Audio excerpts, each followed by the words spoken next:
and he thought he could hear in her voice both terror and fascination at their situation. I'll do my best. Get ready. She nodded, letting go of him. 1, 2, 3. He leaped out into the chasm, then turned and dashed left, toward the chasm fiend. The beast lurked in the shadows in that direction. No, that isn't Shadow.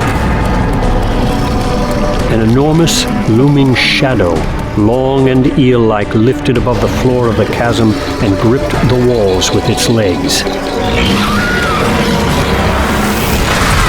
It surged forward, holding tightly to the shard blade. Kaladin threw himself to the ground and ducked underneath the monster.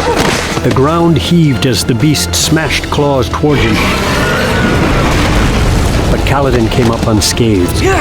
He swung wildly with the shard blade, carving a line in the rock wall beside him but missing the chasm fiend. He curled in the chasm, twisting underneath itself, then turning about. The maneuver went far more smoothly for the monster than Kaladin would have hoped. How do I even kill something like this? Kaladin backed up as the chasm fiend settled on the floor of the chasm to inspect him. Hacking at that enormous body was unlikely to kill it quickly enough. Does it have a heart? Not the stone gem heart, but a real one? I'll have to try to get underneath it again. Kaladin continued to back down the chasm, trying to lead the creature away from Shallan. It moved more carefully than Kaladin would have expected. He was relieved to catch sight of Shallan escaping the crack and scrambling away down the passage. Come on! Kaladin waved the shard blade at the chasm fiend. It reared up in the chasm, but did not strike at him. It watched, eyes hidden in its darkened face. The only light came from the distant slit high above and the spheres Kaladin had tossed out into the chasm, which now were behind the monster. Shallan's blade glowed softly too, from a strange pattern along its length. Kaladin had never seen one do that before, but then he'd never seen a shard blade in the dark before. Looking up at the rearing alien silhouette before him, with its too many legs, its twisted head, its segmented armor, Kaladin thought he must know what a Voidbringer looked like. Surely nothing more terrible than this can exist. Stepping backward, Kaladin stumbled on an outcropping of shale bark sprouting from a floor. The chasm fiend struck. Kaladin regained his balance easily, but had to throw himself into a roll, which required dropping the shard blade lest he slice himself. Shadowy claws smashed around him as he came out of his roll and sprang one way then the other. He ended up pressed against the slimy side of the chasm just in front of the monster. He was too close for the claws to get him, perhaps, and the head snapped down, mandibles gaping. Kaladin hurled himself to the side again. He rolled to his feet and scooped up the discarded shard blade. It hadn't vanished. He knew enough about them to understand that once Shallan instructed it to remain, it would stay until she summoned it back. Kaladin turned around as a claw came down where he had just been. He got a swipe at it, cutting through the claw's tip as it crashed into rock. His cut didn't seem to do much. The blade scored the carapace and killed the flesh inside, but the claw was enormous. I just did the equivalent of cutting off the tip of an enemy soldier's big toe. I'm not fighting the beast. I'm just annoying it. It came more aggressively, sweeping at him with a claw. Fortunately, the confines of the chasm made it difficult for the creature to swing. Its arms brushed to the walls, and it couldn't pull back for full leverage. That's probably why I'm still alive. He got out of the way of the sweep, barely, but tripped in the darkness again. He could hardly see.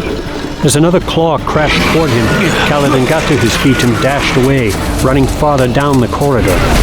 Farther from the light, passing plants and flotsam. The chasm fiend charged after him. Kaladin felt so slow without Stormlight, so clumsy and awkward. The chasm fiend was close. He judged his next move by instinct. Now!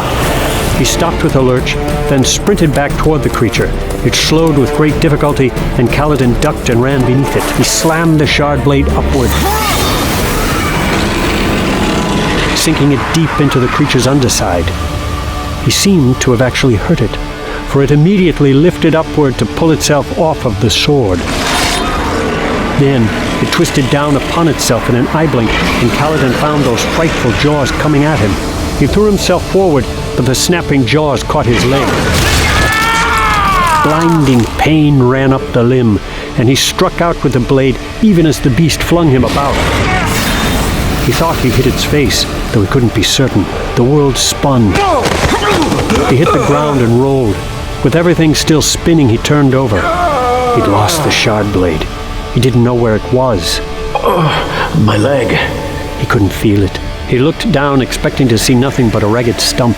It wasn't quite so bad. Bloodied, the trousers ripped, but he couldn't see bone. The numbness was from shock. His mind had gone analytical and focused on the wounds. That's no good. I need the soldier at the moment, not the surgeon. The chasm fiend was righting itself in the chasm, and a chunk of its facial carapace was missing. Get away. Kaladin turned over and climbed to hands and knees, then lurched to his feet. The leg works. Kind of. Where's the shard blade? Ah, there, ahead. It had flown far, embedding itself in the ground near the spheres he'd tossed from the rift. Kaladin hobbled toward it, but had trouble walking, let alone running. He was halfway there when his leg gave out. He hit hard, scraping his arm on shale bark.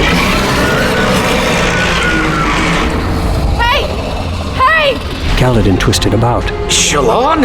What is that fool woman doing? Standing in the chasm, waving her hands like a maniac. Did she even get past him? Hey! The chasm fiend turned from Kaladin to Shallan, then began to smash at her. No! I need my weapon.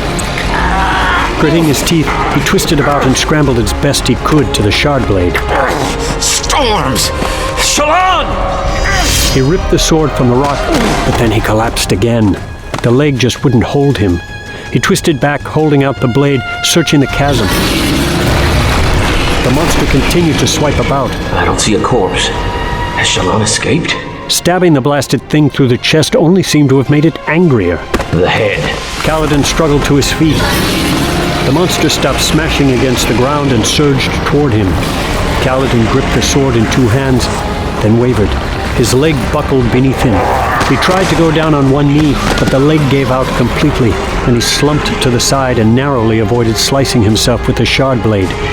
In front of him, one of the spheres he'd tossed shone with a bright white light. He reached into the water, snatching it, clutching the chilled glass. He needed that light. Storms, my life depends on it. Please. The chasm fiend loomed above. Kaladin strained, like a man gasping for air. He heard, as if distantly.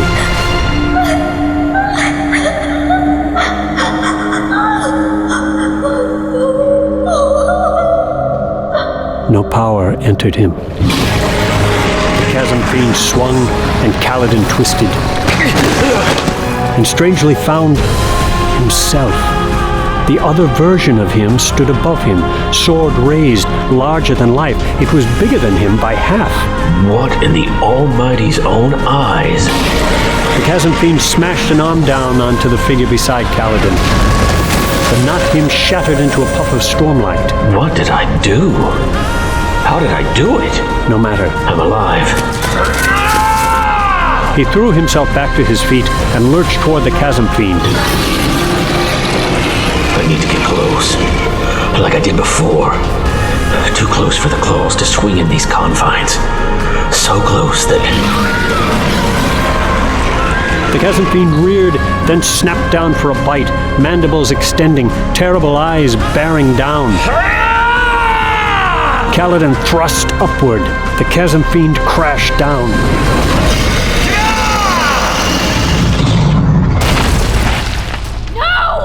The chasm fiend had fallen on Kaladin.